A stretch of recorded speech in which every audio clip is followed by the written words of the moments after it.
Welcome to the world of Clink. Today I'm looking at Warships again, this time to go into a little bit more detail on the various upgrades. So to do that, I'm actually just going to be starting so I probably didn't mention in the previous one, there are a few different ways you can play Warships. It actually does have a tutorial mode. It's got a 4v4, 3v3, and also a PvZ, player versus Zerg, which is a co-op style map. I wouldn't really rate the in some games I would say co-op. I love co-op, play the co-op mode more than the versus mode. In this game I'm probably going to say the versus mode is less fun than the player versus Zerg mode is far less fun than the player versus player mode. Again, your mileage may vary, but look, that's my opinion, so I'm going to be doing it in there.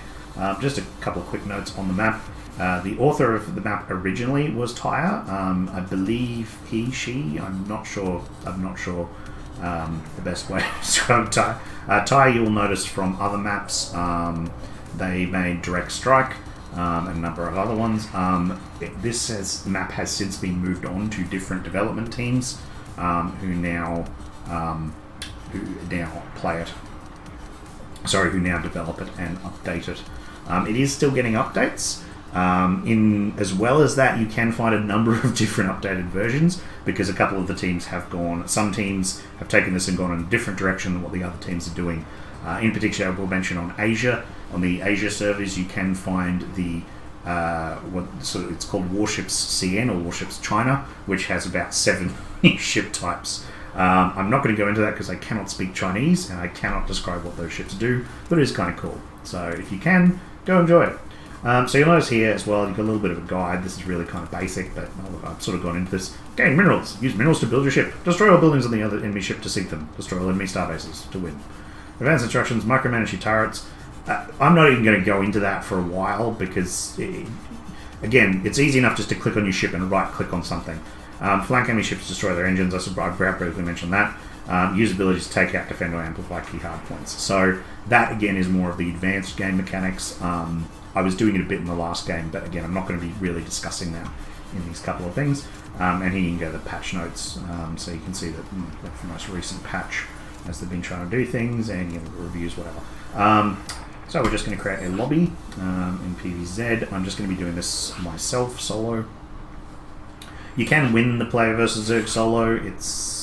I wouldn't call it easy. A little couple of notes here. The skill level, I don't have a clue what this does. No one has been able to tell me what it does. If anyone is a bit more of a Warships expert, has been playing this game longer than I have, which is most likely, please tell me what these are, because I would love to know. Color and race. Race doesn't make a difference what you choose. So this is all set up, and we just start in.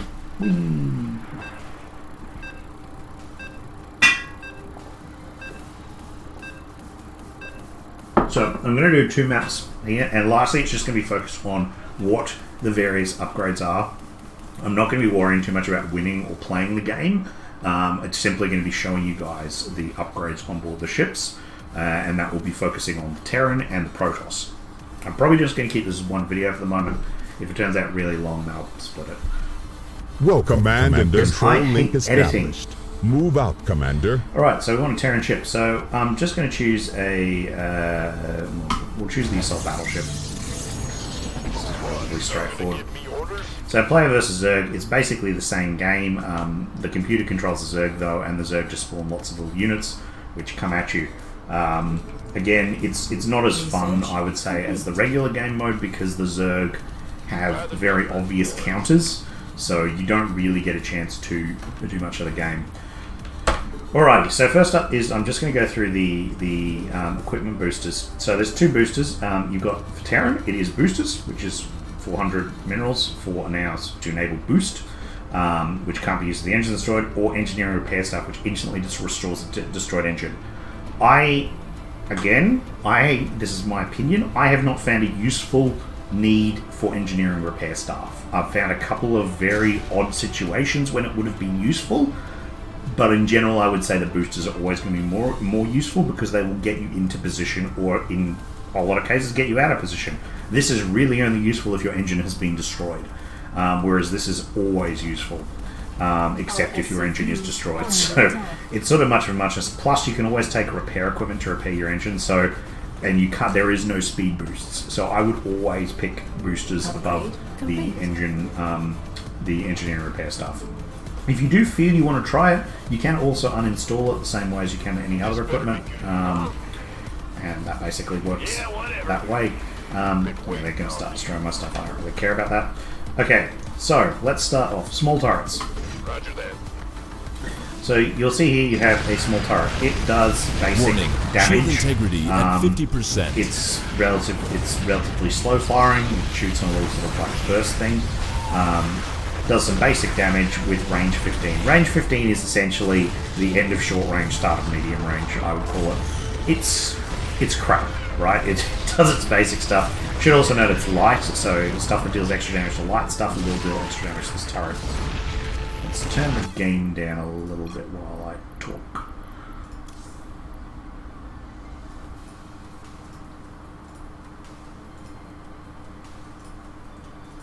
The silence is quiet.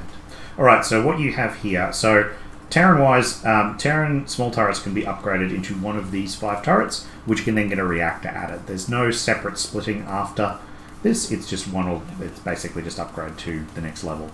So you've got here, first up is the autocannon. It does additional damage versus light, so you can see there the pluses will show you the benefit to the current weapon you're using, but really it's the white stuff you want to be looking at. So it's same range. It's 10 damage to light and 6 damage to everything else. The attack is an instant hit, which means it is not a projectile. When it fires, it hits. So it means you can never miss with it. And it deals additional damage to light targets.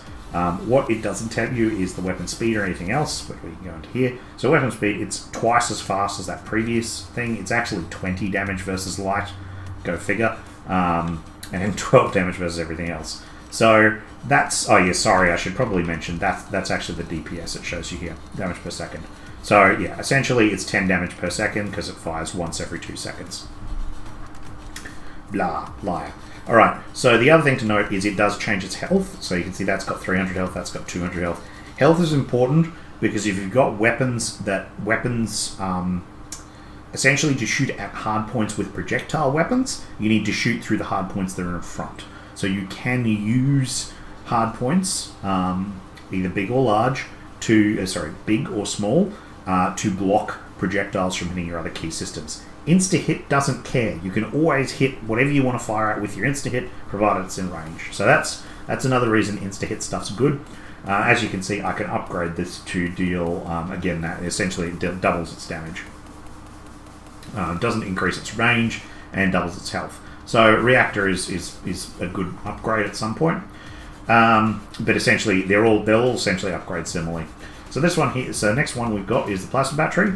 So it basically does extra damage versus shields. It does less damage overall, you can see there, than the autocannon, but it does have an increased range. It is definitely into the mid-range sector, and it does do extra damage versus shields. Its actual damage though is pretty terrible. So once the shields are down, it's not really going to be doing much at all. It is also a projectile attack, so it can be dodged. And you can see there, plasma battery, it fires once every 3 seconds, so that's something to note. It does do quite a bit of damage versus shields when it hits. So again, that's something to note with the DPS. DPS doesn't really give you the full story because it's not saying it fires once every 3 seconds. So if you're only firing once, you're dealing quite a bit of damage if all your plasma hits. That said, it's not going to fire that repetitively. So plasma batteries, I find it really good against Protoss ships.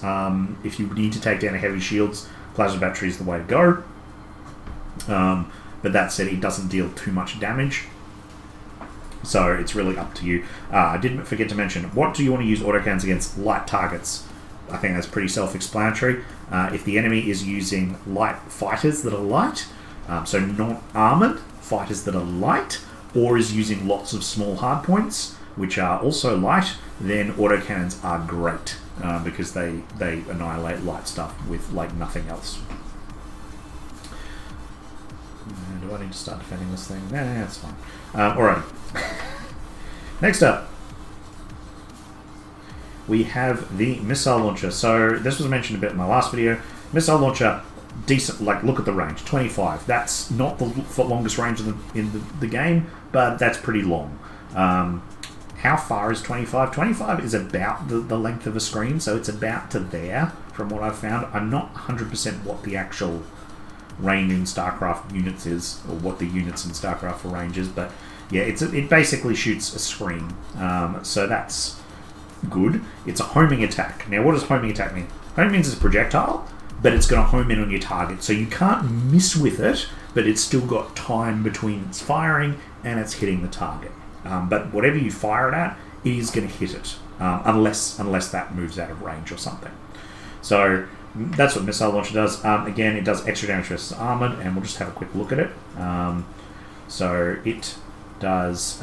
So it fires once every 4 seconds. So it's slow firing, does quite a bit of damage. It's always going to hit, but it is going to have a time between it firing and hitting. So you can see the missile speed is 6. It can be shot down. It is a projectile, and that in the instance it can be shot. Homing projectiles can be shot down. That's basically what I'm saying. It has a missile life of 30. So again, it fires a decent chunk of, like, each one will fire a missile.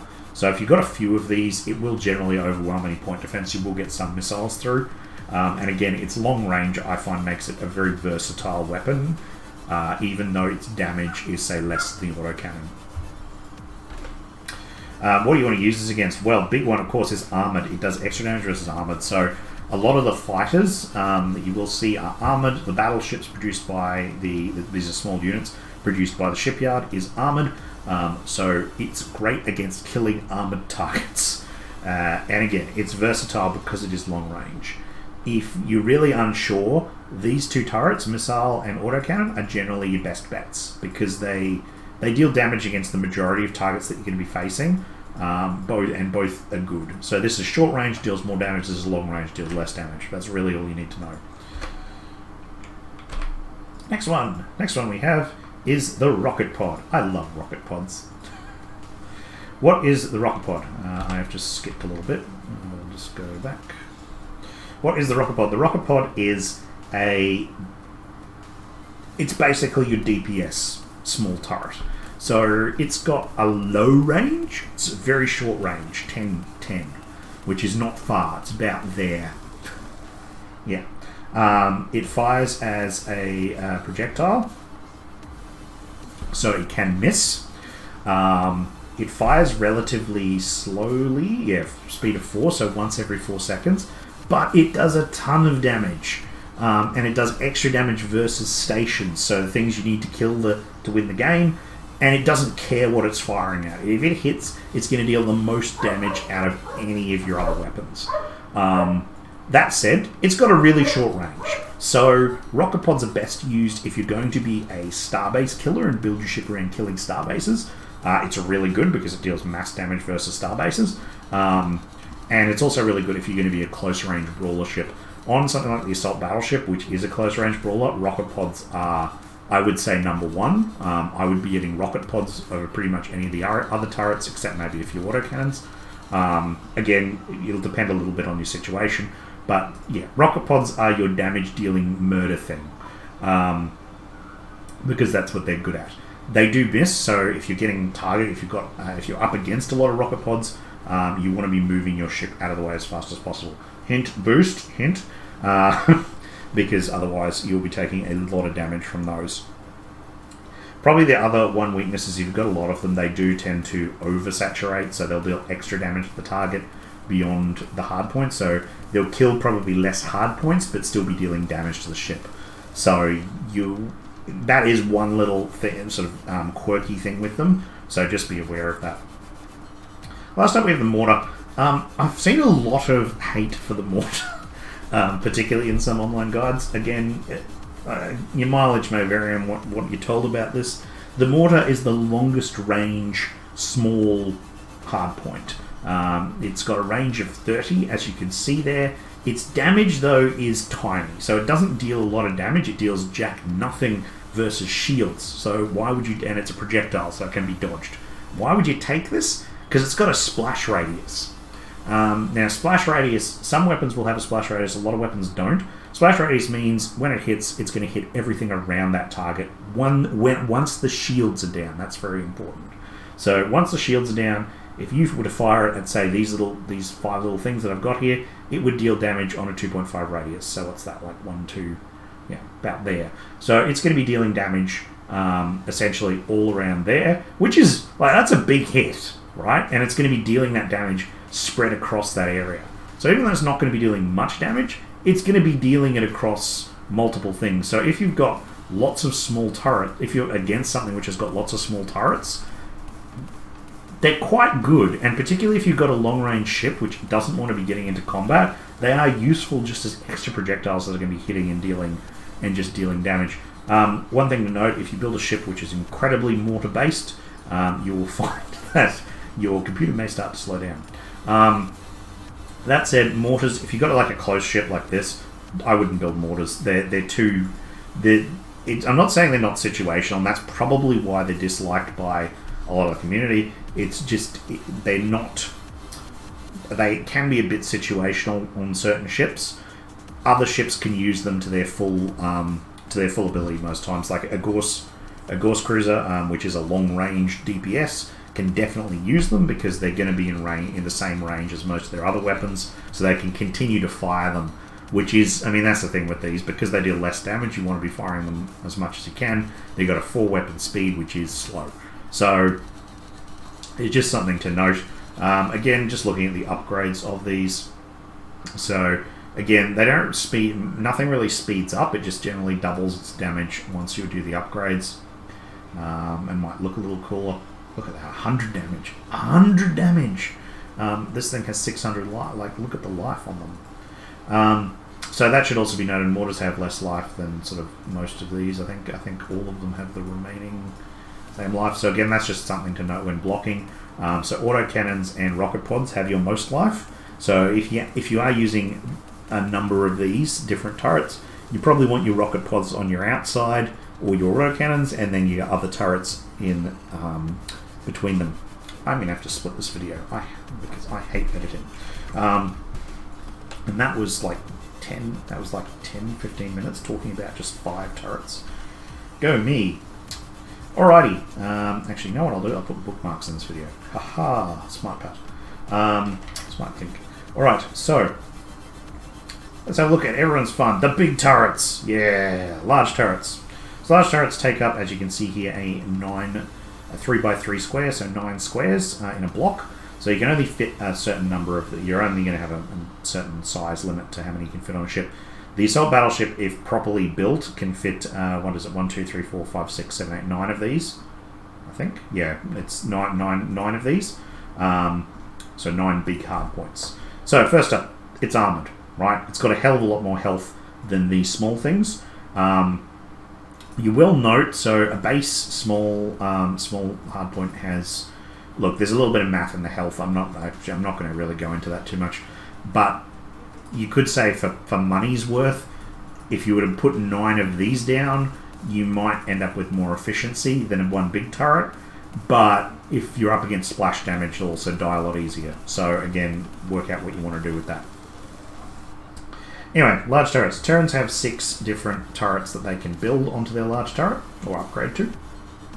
Each upgrade has 2 additional reactor variants, which change how the weapon works. I might need to defend soon, we'll just see how we go. First up, the cannon. As you can see here, the cannon has a ridiculous range of 35. That is the longest range in the game. It fires a projectile, so it can be dodged. It's got a splash radius, woo, and does 30 damage per second. So it does... It's pretty good. It's pretty good. Now, the worst part about the cannon is it is a projectile. So it can be dodged in a range of 35. Most ships can dodge that. However, it does have a weapon speed of 2. So it fires pretty quickly, once every 2 seconds. It fires 2 attacks when it fires, so it's going to be firing 2 projectiles. And it does a decent bit of damage. Cannons are really good as saturation bombardment, is how I would describe them. If you have a lot of... I wouldn't build 1 or 2 cannons unless it's a small ship and you just want to give it some extra firepower. On a big ship, I would be putting like 6 of these things down to really just hammer home that saturation bombardment. If you're up against a lot of cruisers, this isn't so good because, again, they're faster, they're going to dodge it. But against big ships, this thing just tears them a new one, even if they're a short-range ship, because you can fire at them as you're coming close to them, and it can continue firing from a short range. They're a really good versatile turret, the cannon. It's 2 upgrades that you can do.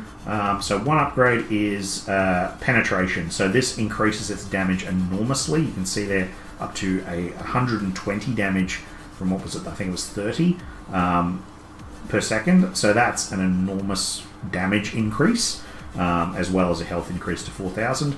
It's what you want if you want to be killing ships with your cannon, because it does so much damage. Alternatively, if you just like to saturate the target with more shells than you can possibly imagine, you can build the Tech Lab, which instead upgrades to submunitions. So every shell splits into 2 submunitions. These submunitions don't really deal any additional damage, but there's so many of them. It means your cannon, which normally fires 2 shots, is now essentially firing 4 shots everywhere. So if you want to saturate an area, this is the cannon for you. You can certainly hit smaller ships when you're firing more munitions, even though you're not going to probably hit. It is less accurate because it does split, but again, if you're firing at big ships or slower stationary ships, you deal a lot of damage if you're hitting with those kind of weapons. It's also really good against ships with smaller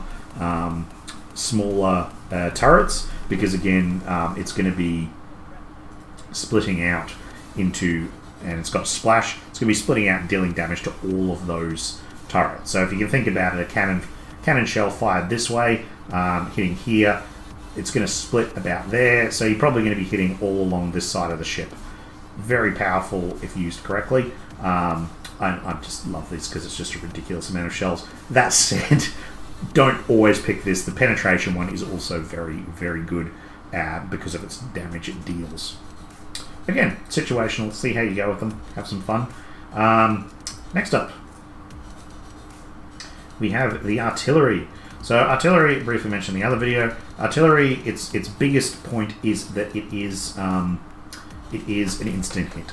So it's got a range of 25. It's instant hit. It doesn't have that much splash, but it doesn't really need it because it's a range of 25, which is a decent range. It does a decent amount of damage and a decent amount of splash, and it's an instant hit. So whatever you fire at with these, we're going to probably lose the game in a second.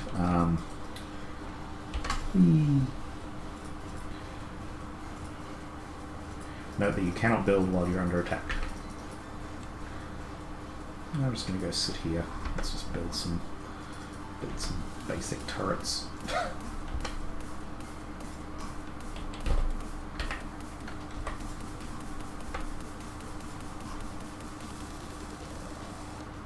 Hurry up and die.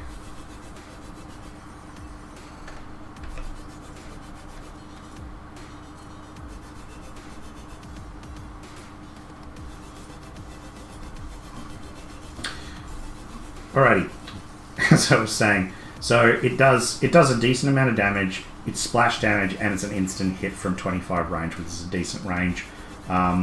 It's got good health, same health as the cannon. It's a solid weapon. Really, there's nothing. I mean, in terms of versatility, it's probably the best Terran weapon there is, because it just deals damage. And as you can see there, it fires. I mean, it's 1 every 2 seconds. Fires twice when it attacks. So it's a good gun. It's basically the cannon, but it's an insta-hit. And that's really what you want when shooting. Like, against this stuff here, yeah, I mean, I'm firing lots of projectiles. You can see I'm using the split projectile one there. But this thing is just mauling those small targets. Again, this is not particularly good to show what works with the Zerg. The Zerg, you generally want cannons. But it's just the damage it's dealing is solid, and it's just going to keep firing until that stuff's dead. And again, insta-hit. Insta-hit's always good because that had about, if you look there, that had about probably like a second to half a second in actually firing to hit the target, whereas this would just hit, so it's continuous damage it's dealing. So that's the benefit of the artillery. It's 2 upgrades, so you can get the artillery which fires doubled speed, so if you really want to kill something, it's your damage dealer. It's good against pretty much everything. And then if you really want, I'm not going to go into too much detail with that, I think it's pretty self-explanatory. If you really want, you can get the Station Killer one, which doesn't deal any extra damage versus ships, but deals 4 times as much damage versus stations and increases the range by +5. So if you're going to be wanting to kill stations, if you want to turn into the biggest station killer you can, artillery, tech labs, and rocket pods, and you will melt stations. They just will die in front of you if you've got a lot of them. That's artillery. Next up, forward beam. Forward beam is a really weird weapon. It only fires frontal. You can see its attack angle there is 34. It doesn't have any splash. The base large turret actually does have some splash. Should probably get some stuff. Should get a shield generator. So you can see there, forward beam. It's an instant hit. So it does have it does make a little, it shows when it fires, but it is actually instant hit. It will pretty much. It does a lot of damage, so frick. I'm just going to restart this, so please hold. I hate editing.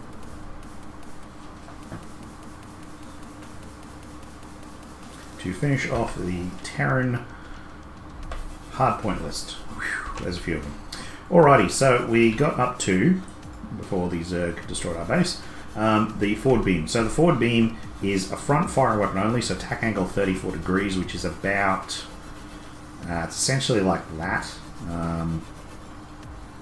So it's not even 90 degrees. So 90 degrees is sort of your standard firing of a quarter of a circle. This is 34, so it's literally 1/3 of that. So it's essentially only going to be firing essentially where those three, that and essentially 3x3 space there, it's essentially only going to be firing in that area.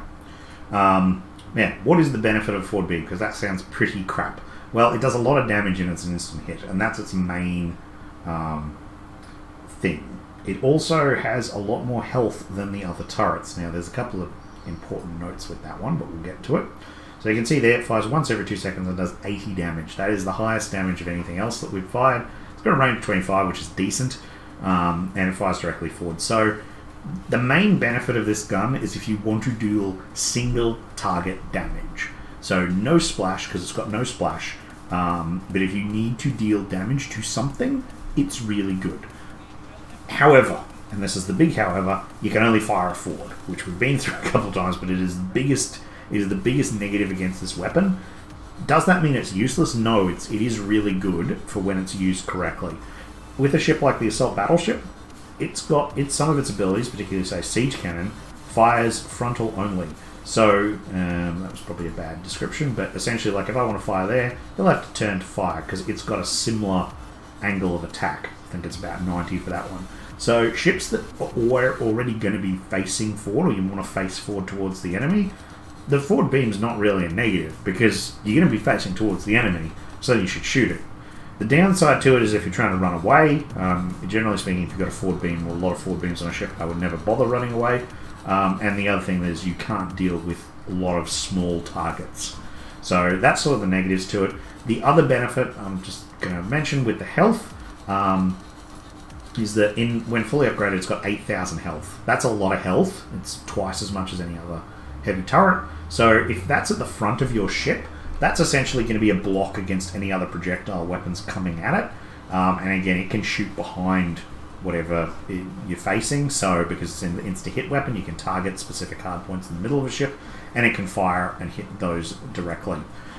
Whereas projectile weapons, they're going to need to get through this to shoot at any of your hardpoints behind it. So there is a number of benefits to that. Again, I would say this is sort of a situational weapon. If you want sort of a regular weapon that just deals damage, artillery or cannons you're still better off with. Forward beam is very useful and very damaging when used correctly. It can be a little bit situational, I'd say. So you can again play with it, see what you like, but just be wary that frontal thing really is a bit of a major weakness of this weapon. If you're facing forward beams, just attack the sides and don't attack the forward beams themselves because they have lots of health. Next up, Torpedo Silo. So the Torpedo Silo is a homing weapon. It fires missiles. It's got a range of 35, which again, longest range of your guns. It has torpedo capacity of 2, which means it essentially... How can I describe this weapon? Has anyone played Supreme Commander where you had to build tactical missiles in your silo to fire them, that's basically like this. Or, I suppose in StarCraft 2, the nuclear missile silo, you've got to build the missile and then it fires it. So the main thing with this one is it will automatically build the missiles for you. One thing to note, it does not have as much life as a lot of the other turrets, so just be wary of that. So it will sit there and it will build some missiles. It starts, I believe, automatically with a capacity of 2. Those deal 300 damage if they hit. That's a lot of damage. I think, in fact, that's the most damage of any of our weapons so far, with a weapon speed of 1. So it will fire torpedoes every 1 second. Its main... That will probably sound completely overpowered. However, and this is the thing, it has a capacity of 2, so it's got to rebuild those torpedoes, which are not immediate. I think it's about 3 to 4 seconds rebuild time. And second thing is those torpedoes have to hit the enemy ship. It's a homing weapon, so it can get shot down with point defense. So just be aware of that. Otherwise, this is a really strong weapon for ships that just want to sit back and kill the enemy. So Gauss cruisers can use this, although they can't have lots of them. Missile cruisers, really great with these because you can just have loads of them. They can have about, I think, 4, 5, 6 in general in most builds. So if you think about that, 6 launchers are going to be firing 12 torpedoes at the enemy in 2 seconds when they first fire. So that's going to overwhelm pretty much any point defense. So again, I would use this weapon if you're going to be having a ship which is a long range ship and you want to be targeting to sort of just kill hardpoints. Again, no splash, so it's not too good against lots of small turrets. It's also really good against stations because it is, again, big heavy damage. So you can just sit out. You can actually, 35 will sit outside of the station's gun range. Stations, does it actually tell you what the station gun range is? I think it does. Yeah, so stations have a range of 25. So anything over 25, you can essentially be hitting, well, actually that's the torpedo. So yeah, so you can essentially be sitting outside of the station's range, firing those and killing the station with them. It is slow because you've got to rebuild the torpedoes though. So again, mileage may vary, see how you go with it. Upgrading them gives you an extra torpedo, extra life, and extra damage. So, torpedo silos, I think, are a good weapon in a lot of situations. I wouldn't say it's as versatile as the other couple of big guns, but it does still have a number of uses. Why do I have no money? Run. Alrighty, next up we've got a tactical silo. So that missile silo analogy is now basically, well, it. So the tactical silo is similar to the torpedo launcher. It fires a missile. It fires a big missile. Its main thing though, and it's homing, it's got life, it has a capacity of 2 missiles, it's got a 35 range. What's different about it? So the difference of the tactical silo is that you have to manually fire the weapons. You're probably going, what use could that possibly be? Well, the damage is 1,000. So the damage is 3 times as much as a torpedo. That's a lot of damage. So the manual targeting thing, not that problematic when you really think about it, particularly if you're going to be dealing that much damage to a target. You're probably going to be killing it. So we can see here, I'll fire one. The other thing is, can you manage? Yep. So you can see there the missile, and it hits and blew the crap out of that in one hit because that doesn't have much health. And it will also homing weapons. That's just something to note. Will actually re-home on a different target. Now, the downside is it's got to rebuild them, and rebuilding does take 40 seconds. So it's got a much slower build time. It's why the DPS is almost the same. The main difference is this thing, if you hit with it, is going to be dealing so much damage you're likely to kill whatever you're firing at it. You won't kill a ship, but again, like look at that. 2 TAC missiles will knock off almost 10% of health off this thing. That's quite a lot of damage. Just a tad. It is also, TAC missile launchers TAC silos are really good at murdering stations because again, mass damage. The missile itself actually has quite a bit of health, so point defense often has a lot of trouble killing it. And again, it's also got really long range, so you can just sit outside of range of something and kill it. So yeah, that's the TAC missile. It does lots of damage. Upgrading it will get you some additional missiles and additional damage. I believe is that almost double the damage? Yeah, it's double damage, so it'd be dealing 2,000 damage per missile, which is pretty much just going to murder anything that it hits.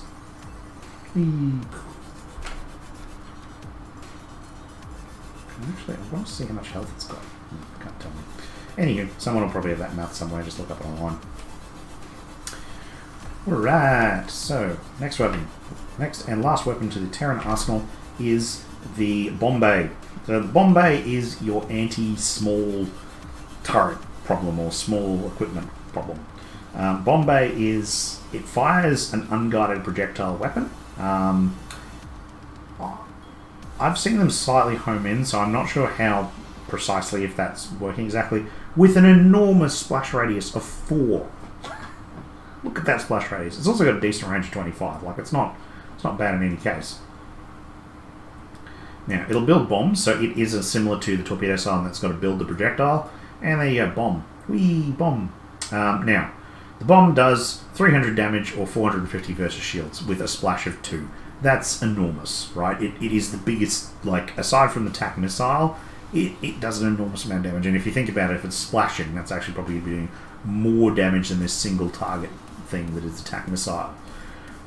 What's the downside? Well, this hardpoint will take double damage when a bomb is sitting in it.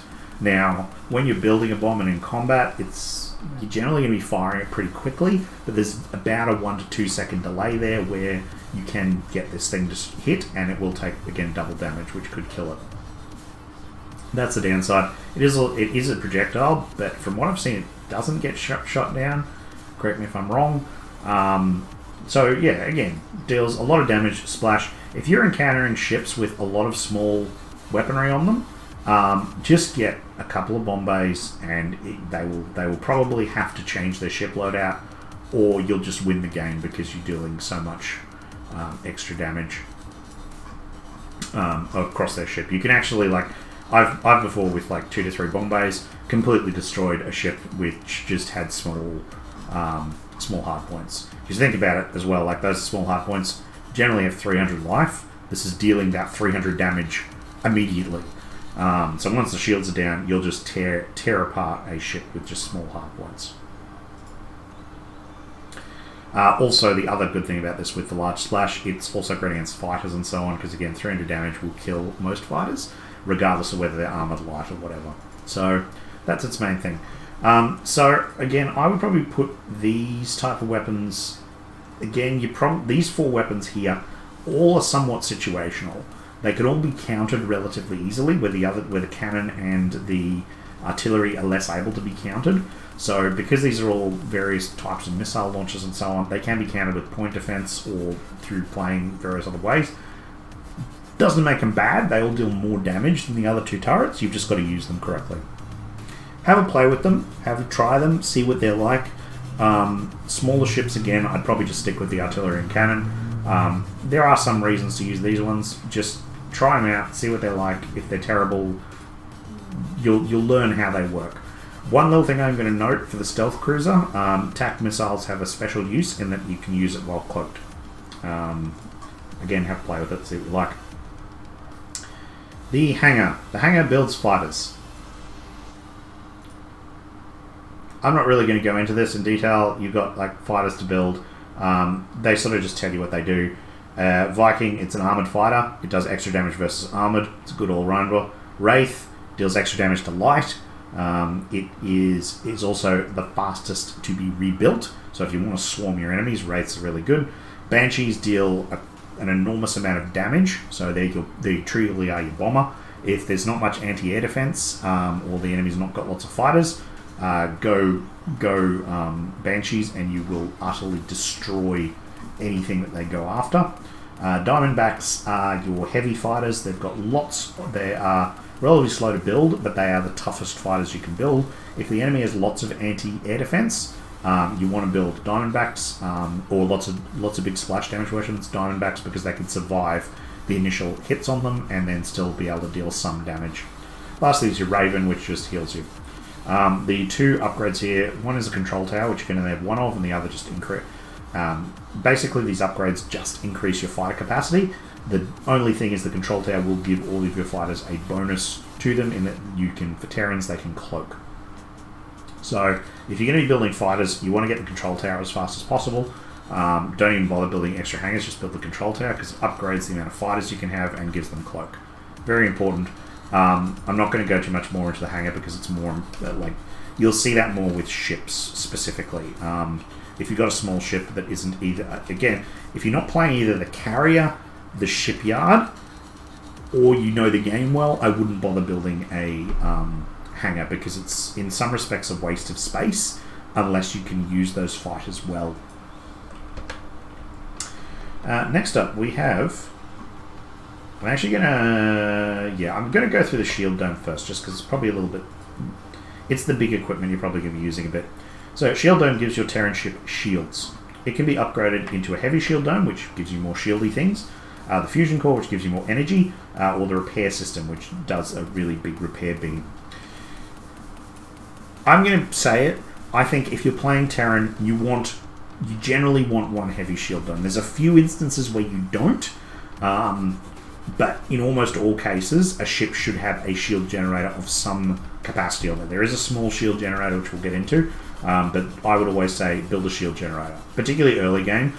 Why? Because it just means they've got to get through those shields before they can start killing your hardpoints. It's going to give you generally 1 to 2 extra rounds of shooting before, like, your stuff's going to be able to shoot a bit more before its shields go down. It's as simple as that. It doesn't matter if you're a long range ship and going to be shooting at them more. If they get up to you and you don't have shields, you're essentially, like, you're still going to lose stuff. And depending on what loadout they've got, they can cater their loadout to destroy you utterly if you don't have shields, which, look, is a really great way of countering. If you see someone who's not playing with a shield generator, build your stuff specifically to kill their hardpoints and just go them. It doesn't matter. You will destroy them utterly every time. And I really mean that. If you don't have shields, I think you're really risking it. Because someone can really easily counter you and just destroy you. Plus, there is a number of things that deal extra damage against people who don't have shields. So, yeah, I would say always try and get a shield generator on your ship. So anyway, what does the shield generator upgrade into? So we'll do run away. Upgrade that to full. So shield generator, first up, heavy shield dome. So these things don't split like the guns do. You've got generally a once-off upgrade you can put on one of these hardpoints and then your reactor, which just makes them better.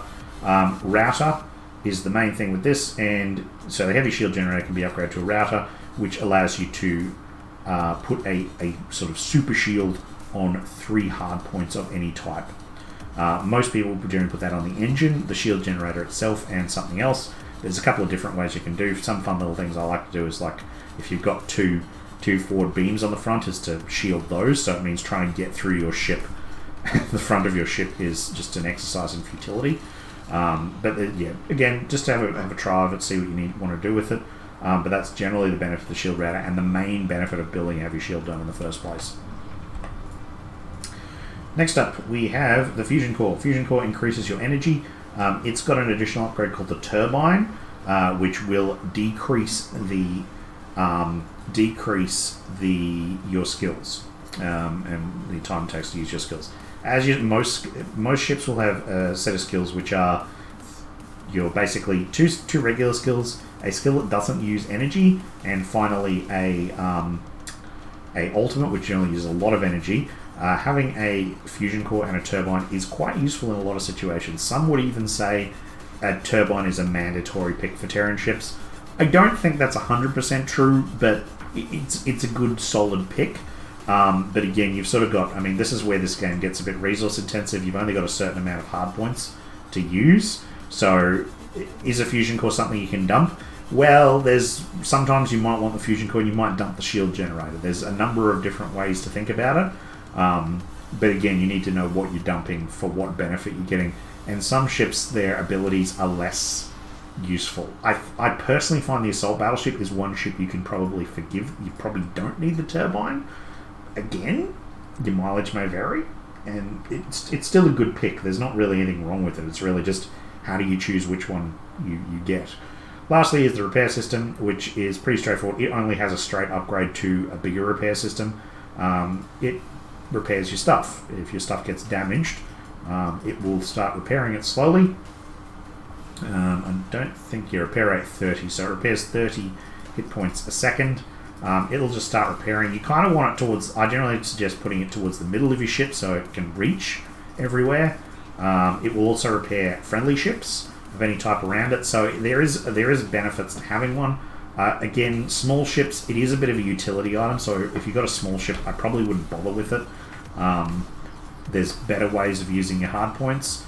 Bigger ships, it can be useful to help boost the enemy team, to help boost your team in survivability, because if you can repair, it means you don't need to go back to base to repair, because you're able to repair out in the field.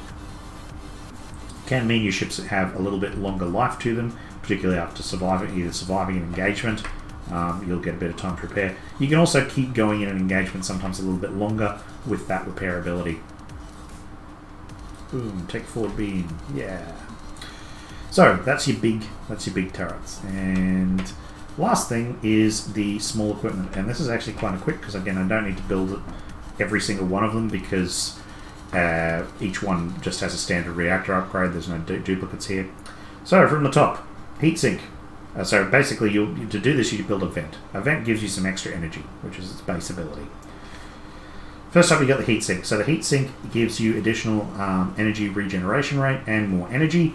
Heatsinks are good for ships that are very energy intensive. It gives you some more energy and gives you a bit of a regeneration rate. Shield generator. So this is what I was mentioning about the small shield generator. If you don't want to build a shield generator for whatever reason, maybe you've got a limited number of hard points, maybe you don't think you're going to be getting into combat as much as other ships, potentially say stealth or missile cruiser, or maybe you just want more guns, the small shield generator is essentially how you get around the problem of not having a shield generator. It gives you, from memory, so this thing gives you, 2,500 shields for 9 squares. This thing gives you 500 shields for 1 square. So if you think about that 9 by 500, you're going to be having actually slightly more shields with 9 of them down than what you get with the bigger shield generator, with the problem that, again, they're small hard points, so they can be killed a lot easier. They've got less health, and you don't get the upgrades like shield router. Again, if you don't think you're going to be getting in combat, you're going to be sitting behind and not getting your engines blown off, these are a good little option. I'm not saying they're the best option, again, in every situation. They're also good in some ships which you don't want to build small turrets. Just build shield generators because they give you that extra little bit to your shields. I think they're quite good. They're a decent little upgrade that if you're not sure what to get, go for the shield generators. Repair arm is basically the small little baby brother of this thing. The repair arm heals stuff. It's also got the largest life out of any of the small equipment, I should note. And yeah, it'll basically just it will repair hard points for you. Same thing as this guy.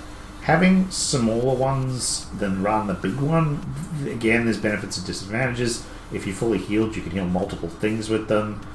You can also target these individually, I should mention. Yeah, that's really the main benefit of the small repair arms. Again, if you want to have a little bit of repairing capability, but don't want to build the big one,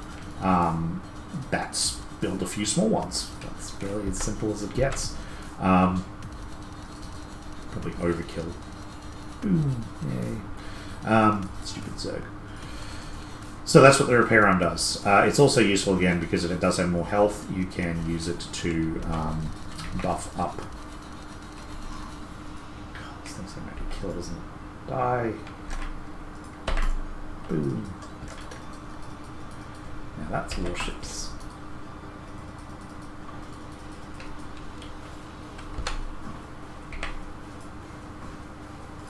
Alrighty.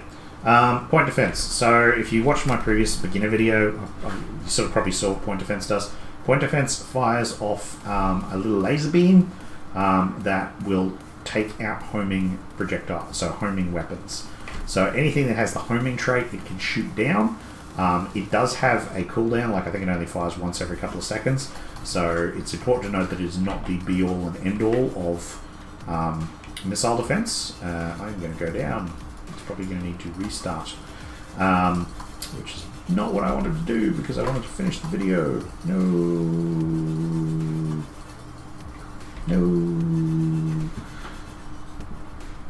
That's okay. We should be able to finish this before I get completely destroyed. Alright, so how can you shoot me while I'm in weird Zerg? So point defense is really good to take out enemy homing missiles. If people are using lots of homing projectiles, you want to be getting some point defense. Again, standard rule 30%. I would say 30%. So if you're getting shot at by about 10 missiles, getting 3 to 4 is probably what you want to do. You don't want to have them all in one section. I would probably put them... I prefer to spread mine around. Some people prefer to put them all in one section. I prefer to spread them around because it sort of... If one, it allows you to protect against either side of your ship.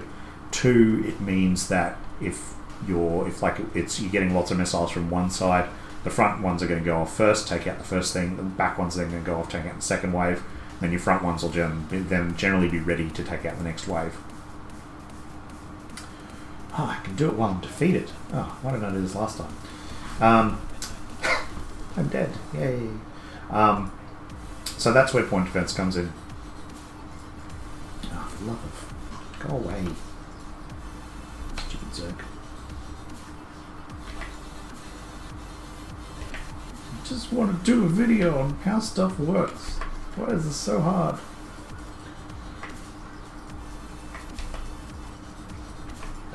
Die. So you can see there, despite I lost stuff, the healing arm is healing me. Which is really good. Really good.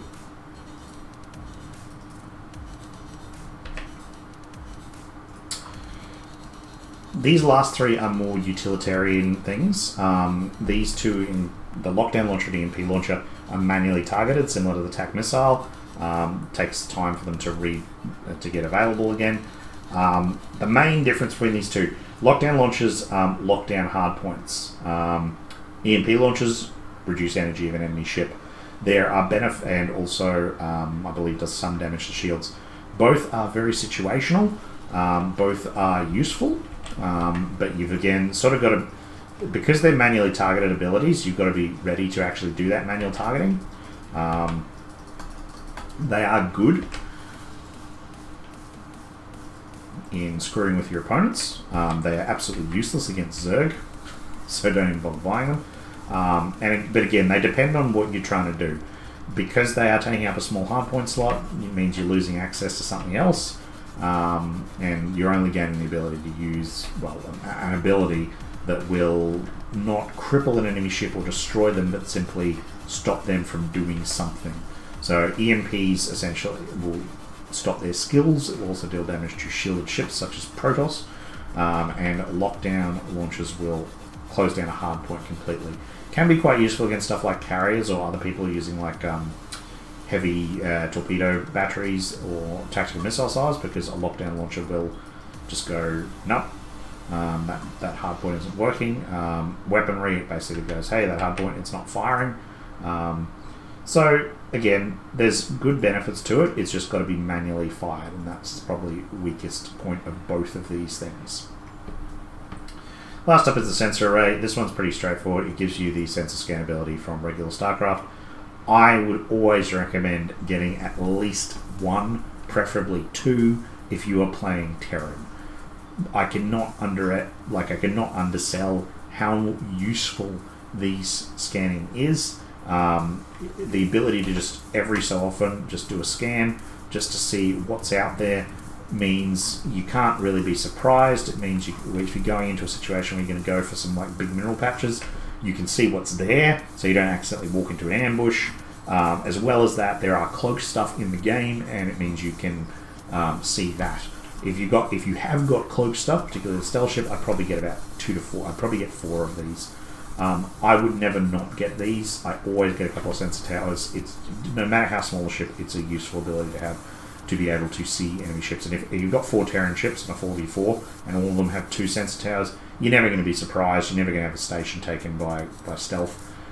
It's really important to have that ability. Scouting, good. Anywho, I have taken way too long doing this for Terran weapons than I thought I would.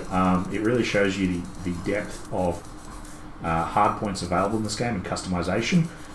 You can customize. There's, again, no real wrong way to customize, save for the fact that you'll only be able to do certain things if you go certain ways. If you build just lockdown launchers or just torpedo silos, you can be easily constrained by someone building lots of point defense or stuff to destroy your smaller hardpoints. Conversely, you can go really versatile with artillery, and then someone can go far more specialised into, say, forward beams or something and take out your artillery from range. So it's just something to remember, what to pick and the hardpoints. So I hope you found this video helpful. You've been watching The World of Clink. I am Colonel Clink. Stay tuned, for I will be making a Protoss video looking at the Protoss hardpoints and my opinion on those. Take it easy.